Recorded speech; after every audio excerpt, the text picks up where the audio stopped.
दापोली तालुक्यात लाडक्या बहिणी असुरक्षित, 4 दिवसात अत्याचाराच्या 3 घटना। दापोली येथील नागरिकांनी महिलांवर होणाऱ्या सततच्या अत्याचाराच्या विरोधात विकृत नराधमांना शिक्षा होणे कामी तहसीलदार अर्चना बोंबे यांना निवेदन सादर केले। या निवेदनामध्ये विकृत नराधमांना लवकरात लवकर शिक्षा व्हावी तसेच त्यांना भर चौकात फाशी देण्यात यावी अशी मागणी निवेदनाद्वारे करण्यात आली। या संदर्भात दापोलीच्या तहसीलदार अर्चना बोंबे मॅडम यांनी जागरूक नागरिक म्हणून प्रत्येकाने अलर्ट राहिलं पाहिजे अशा प्रकारचा संदेश उपस्थित महिला तसेच नागरिकांना दिला आहे। पाहुयात नेमके काय प्रकरण आहे।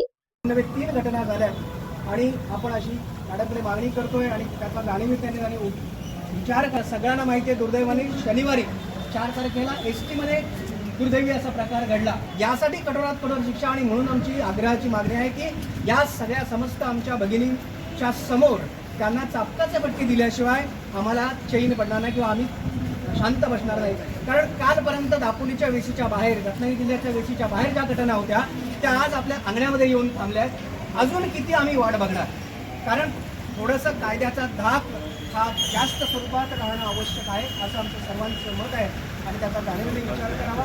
आपण वेळ दिलात आणि आमचं निवेदन स्वीकारलं त्याबद्दल आम्ही आपले आभारी आहोत। धन्यवाद। लहान लहान मुली तर त्यांना काहीच कळत नसतं। लहान मुलांना आपण काय घटना ह्या गोष्टीच कळत नसतात। तर प्रत्येकाने आपल्या घरापासून सुरुवात करायला पाहिजे। आपण आपल्या घरामध्ये काय शिकवतो आपल्या मुलांना किंवा आता मोठी माणसं सुद्धा वृद्ध माणसांकडून पण हे दुसऱ्याला गुन्हे घडतात। तर प्रत्येकाने आपली नैतिकता तपासायला पाहिजे मी तर म्हणते। आणि अशी गोष्ट आपल्याकडे घडू नये म्हणून जागरूक नागरिक म्हणून प्रत्येकाने अलर्ट राहिलं पाहिजे।